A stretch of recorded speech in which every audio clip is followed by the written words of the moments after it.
What's up, guys? So I recorded this entire video through my monitor and control app, and for some reason it decided to take me to S&Q mode. So I shot this entire unboxing without audio. So I am now doing voiceover just to kind of go over it. But I got this light pretty much because I need something mobile and I can take with me because I'm a solo shooter most of the time. And I can move this around super easily, put it up on a light stand that's very lightweight, and I can just move it around and get the best shots possible. So I'm gonna fast forward some of this unboxing because obviously you can't hear me speaking in it.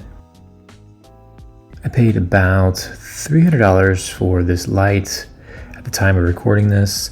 It comes with the handle, the diffuser dome, and a reflector in the box with a AC adapter. So that was the handle, and now the AC adapter.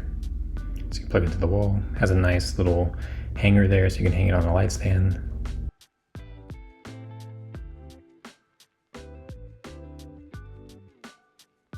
Yeah, you got the handle, the AC adapter, the diffuser dome, the reflector, and the actual light itself.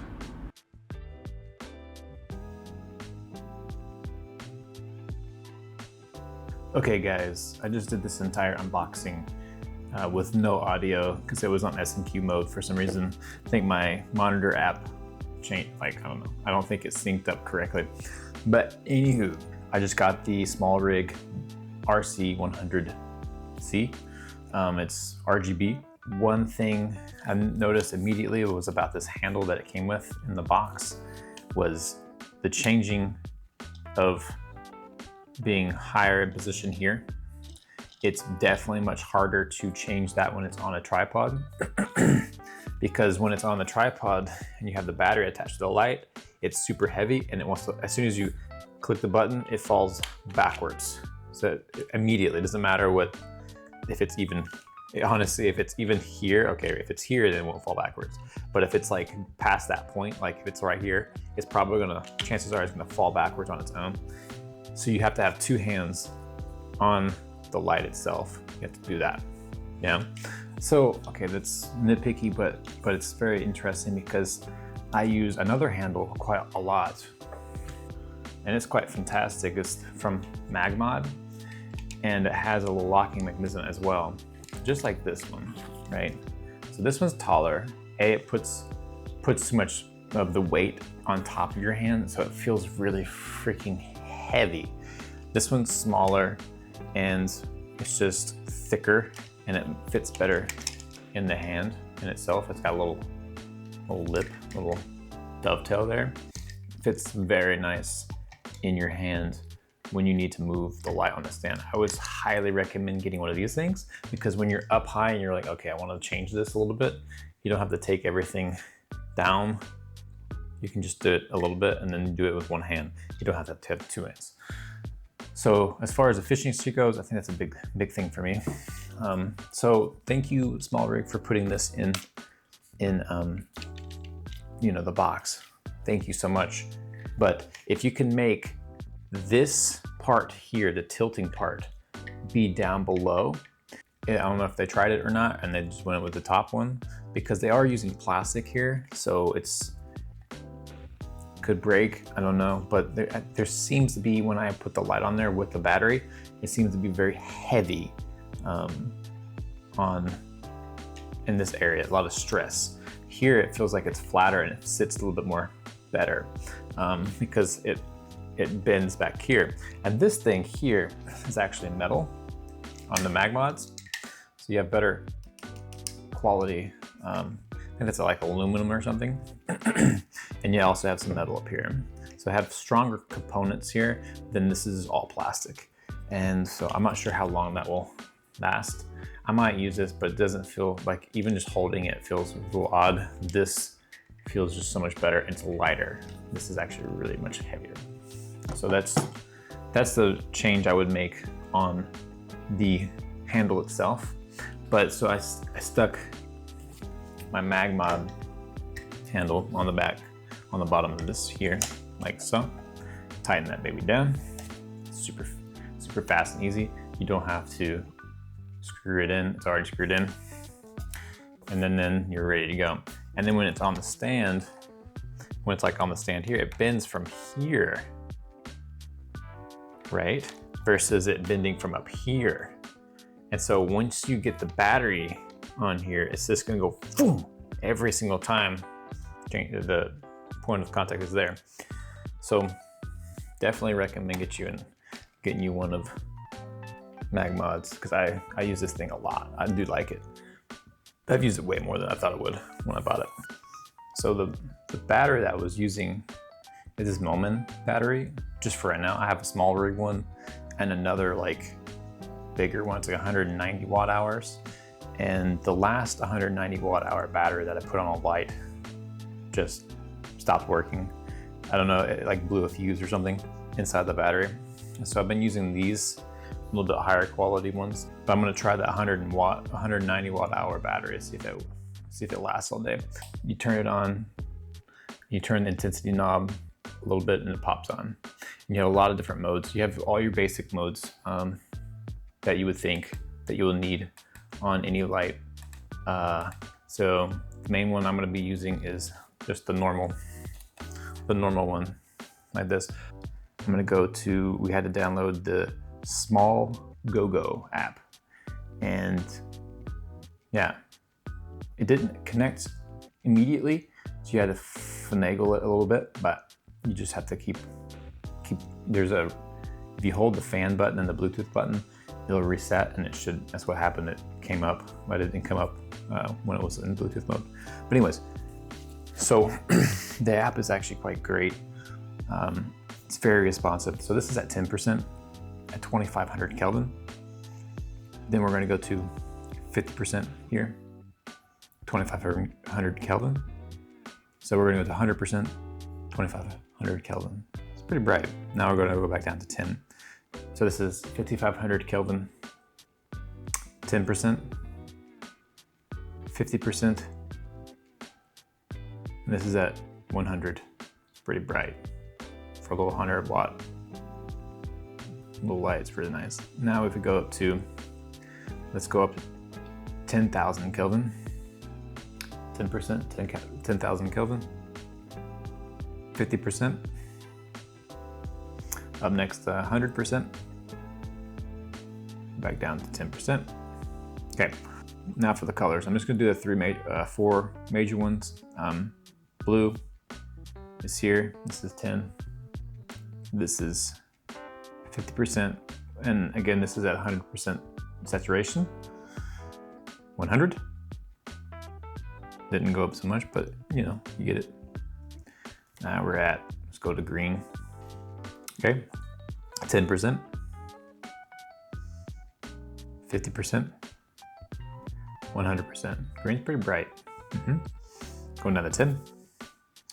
Now let's try yellow. That's yellow there, but we don't have to do the intensity for that. We can go to 100 immediately. Oh, yeah, okay. What do we got here? Red. So we're at red. Awesome. 10, 50, 100.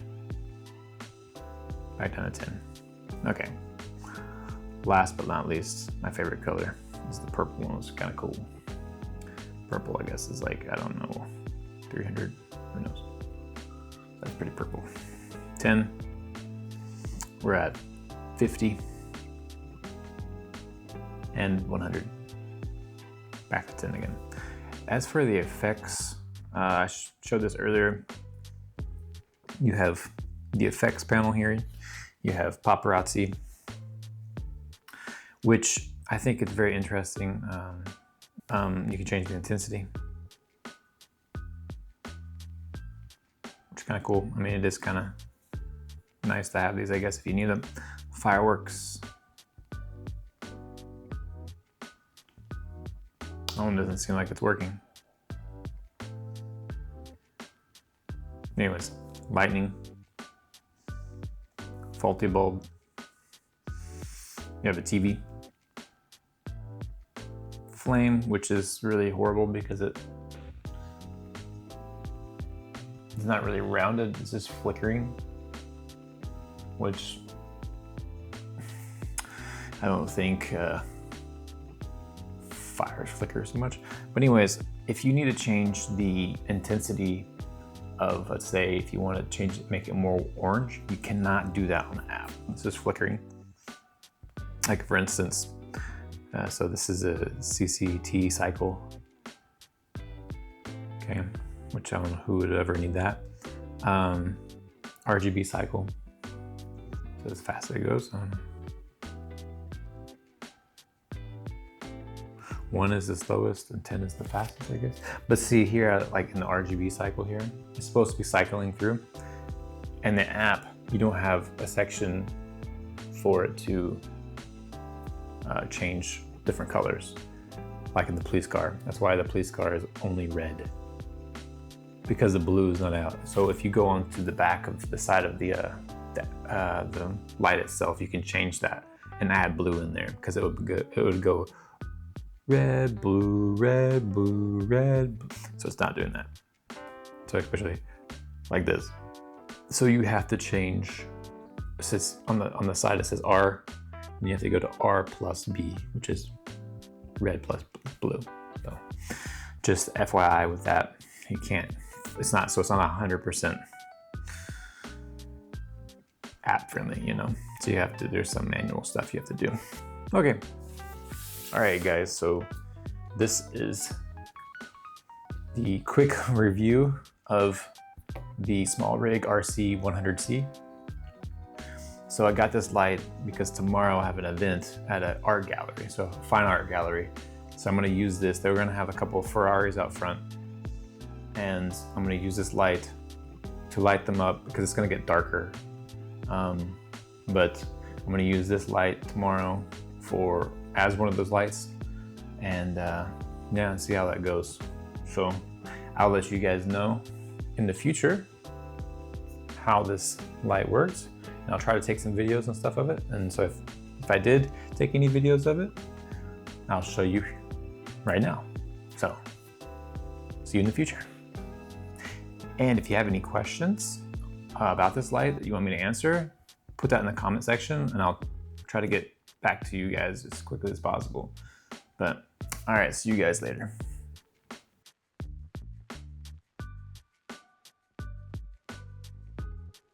Alrighty guys, so I just got back from my video shoot using this guy, and my thoughts are very positive with this SmallRig RC 100C.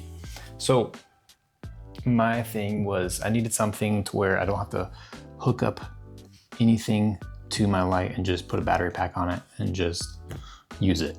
And this did exactly what I needed. We had 2 Ferraris at the front entrance, and so I put this light up on just a little easy stand, like one of those Amazon light stands with the reflector on it, and pointed it kind of at 45 at both of the fronts and the sides of the Ferraris. It was kind of raining that day, and honestly it turned out really well.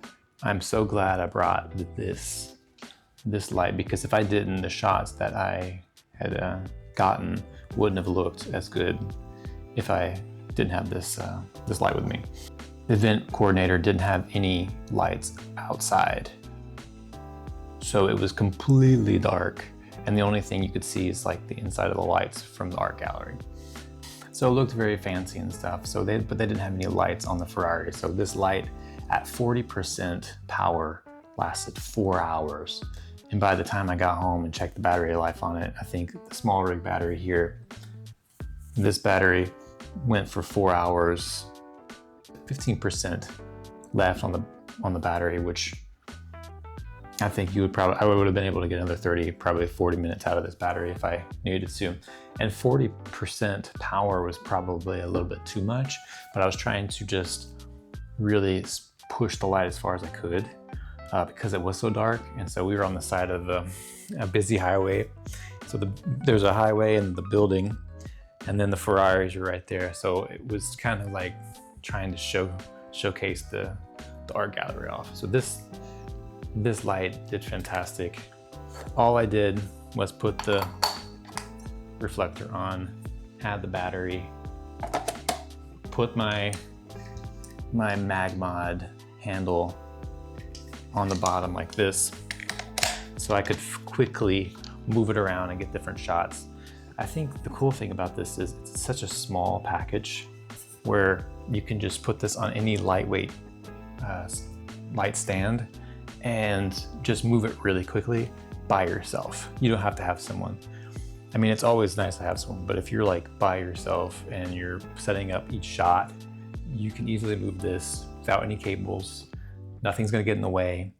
I do recommend getting some type of grip for this thing, because that can like go up or like bend forward and backwards. Because if you don't have that, the one that the grip that comes with has that little built-in piece up here, and it'll just flop backwards. It would have been really annoying to try to angle the light where you need to, because I'm holding the gimbal in one hand and I'm trying to adjust this light, and if I hit the button, the light just falls backwards. So I would have to put the gimbal down, readjust the light, and then do that. So that's a huge thing about this light. I do not recommend the handle that comes with this thing. So honestly, just buy the light itself. Save you a couple $100 or I think it's $100 probably.